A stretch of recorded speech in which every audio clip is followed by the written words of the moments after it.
Let's discuss section 2.1, a preview of calculus. Here you see three functions. We want to consider the rate of change for each of these three functions. For linear functions, the rate of change is represented by the slope of the function. So we can see for the f of x function given, the slope or the rate of change would be -2. For the g of x function, the rate of change would be 1/2. And for the h of x function, the rate of change is 0 because it is a horizontal line and it is not changing. So for linear functions, that's straightforward enough. But what do we do if we have a nonlinear function? Here we have a nonlinear quadratic function, and we're asked to draw secant lines through pairs of points and use these to calculate the average rate of change for each time interval. So because this function is nonlinear, we cannot just look at the slope of it because it does not have a slope. So instead we create secant lines and use these to help us calculate rates of change. We say that these are average rates of change because we are averaging parts of the function. We'll see that become clearer as we work through these examples. So when x equals 1, I have the point 1, 8. When x equals 11, I have the point 11, 33. And if I draw the secant line between those, now I can calculate the slope of that secant line. Remembering that slope is the difference in the y values divided by the difference in the x values. So we have 33 minus 8 over 11 minus 1, which gives us 2.5. Now don't forget, we do have units here along this graph. So our vertical values, or vertical axis here, the y values, represent distance in miles. So the y values are miles, divided by the x values along our horizontal axis. Those represent time in seconds. So my units here are miles per second. So that 2.5 is the slope of this secant line, which we are using to represent the average rate of change along our function between these 2 points. So because the function itself didn't have a slope, we created this secant line that did have a slope to make it possible for us to calculate that. Now we will repeat this process for the next few parts with different points and different x values. Before we do the next few calculations, let's make sure you've got those secant lines graphed correctly. Here's that first secant line between the point 1, 8 and 11, 33. You're then asked to move this point to when x equals 10. So there we go, we have the point 10, 35 there. Then we're asked to move that point to when x equals 8. So there we have the point 836. Then we're asked to move the point to when x equals 4. There we have the point 426. And lastly, we move this to when x equals 2. And we have the point 215. So you can see we've drawn secant lines that are getting closer and closer and closer to the original x value of 1 here. Perhaps that reminds you of another concept we've discussed about getting closer and closer to something, but we'll come back to that idea in a moment. And here you can see these calculations for the secant lines. Feel free to pause the screen here if you need to double check any of your calculations before moving on. Moving on, we can say that the average rate of change is equal to the slope of the secant line between 2 points. That's the idea we've been discussing. In number 7, we're now given what that function is. So we can use this to continue our calculations of average rates of change using the slopes of secant lines, using smaller and smaller x values now that we may not have been able to easily see on the graph that we were given. Now we can take those values and substitute them directly into the function. And we'll do that here in this table. So we already know that our graph has the point 1, 8. We could verify that by substituting 1 into this function here. If we take 1.1 and substitute it into that function, we get 8.745. Continuing this using 1.01, we get 8.07495. And for 1.001, we get 8.007495. So this will allow us to calculate our average rates of change for parts A, B, and C here. So our average rate of change, we're using those differences of the function outputs divided by the differences of the x values. This is the same formula we were using above for slope, just using function notation rather than y. So 8.745 minus 8 divided by 1.1 minus 1, and that gives us 7.25, don't forget the units, miles per second. Continuing this for part B, remembering to use the appropriate points, we have 7.45 miles per second. And for part C, we have 7.495 miles per second. Now you'll remember we said that the x values for the second point for each of these secant lines was moving closer and closer to that original x value of 1 that we were given.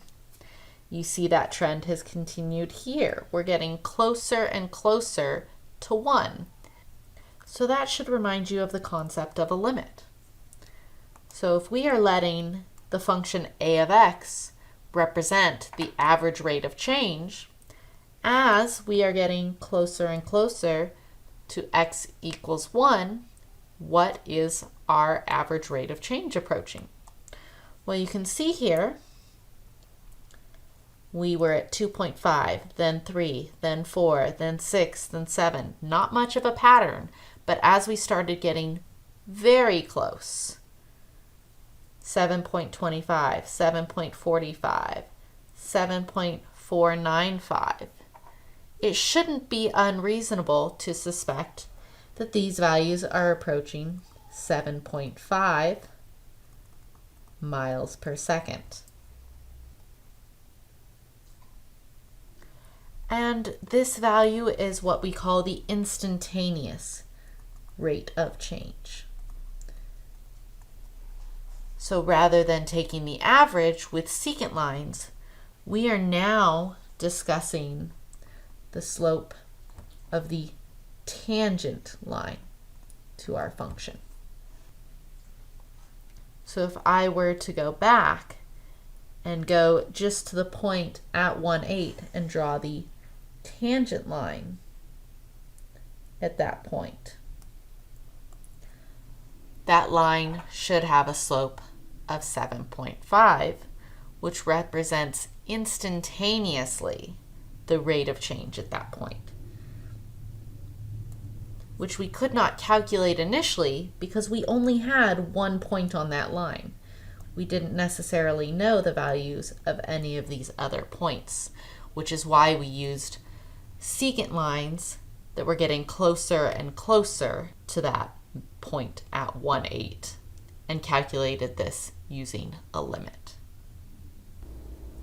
Returning to part 9 now, we're asked to calculate the instantaneous rate of change when x equals 4. Recall that our graph had the point 4, 26, and we can use the function that we were given here to substitute 4.1 and 4.01 to complete this table, giving us 26.445 and 26.04495. So using those points, I can first calculate the average rate of change between 426 and 4.1, 26.445, and that gives us 4.45. Now if I calculate the average rate of change between 426 and the second point, that gives us 4.495. So as my x values have gotten closer to 4, it appears that my rates of change are approaching, let's say 4.5. So my instantaneous rate of change could be 4.5, don't forget units, miles per second here. And if we do a quick sketch of a tangent line, that doesn't seem unreasonable for that slope of that line to be 4.5. Number 10 then asks us to calculate the instantaneous rate of change when x equals 13. As a hint, it says use symmetry. So if I didn't have that hint, I might be tempted to create a table using values like 13.1, 13.01, or maybe 12.9, 12.99 approaching from the other side, as we know we should with limits. But since I'm told to use symmetry, I'm going to scroll back up and look at our graph. When x equals 13, we have this point here. Well, we just had that tangent line here at 4. 13 seems to be symmetric on the other side of that axis of symmetry, that line that cuts parabolas in half. So this should have that same slope, but a negative value, meaning that our instantaneous rate of change here should be negative 4.5 miles per second. And we're asked to calculate the instantaneous rate of change when x equals 16, again using symmetry. So let's go back to our graph and take a look. When x equals 16, that is symmetric to the initial rate of change we looked at for x equal to 1. So my answer for instantaneous rate of change when x equaled 1 was 7.5. I have the same value, but with a negative slope, so negative 7.5 miles per second. Now we are asked to draw tangent lines for each of these given x values, using a straight edge to make sure that we are as accurate as possible. So now that we've done that, what we could do, let's say we did not know what this function was, which we did. We were given the quadratic function corresponding to our red parabola here. But if we had not been given that information, in drawing these tangent lines, we could then estimate the slope here and use that to finish problem number 13. But we didn't have to estimate that. We were able to use the secant lines and the function values we calculated to find the instantaneous rates of change using limits. So I know that these values were 7.5, 4.5, negative 4.5, and negative 7.5, just entering our earlier answers. And I'm asked to plot these values as ordered pairs, and I'll see how the graph connecting those points relates to the graph of our original function.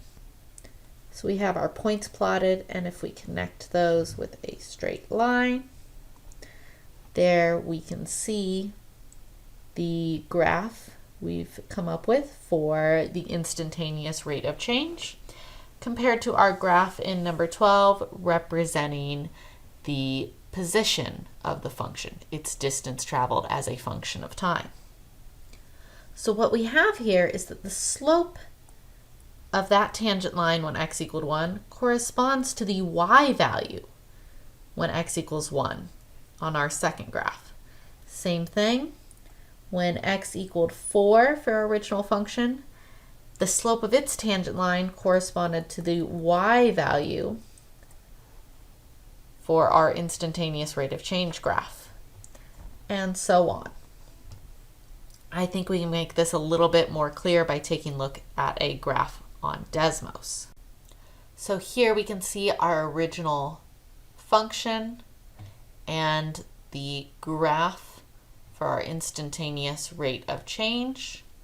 In section 3.2, we're going to take a look at how these concepts are related not only graphically, as we can see here, using tangent lines and slopes, but also give these some definitions so we can talk about them using calculus.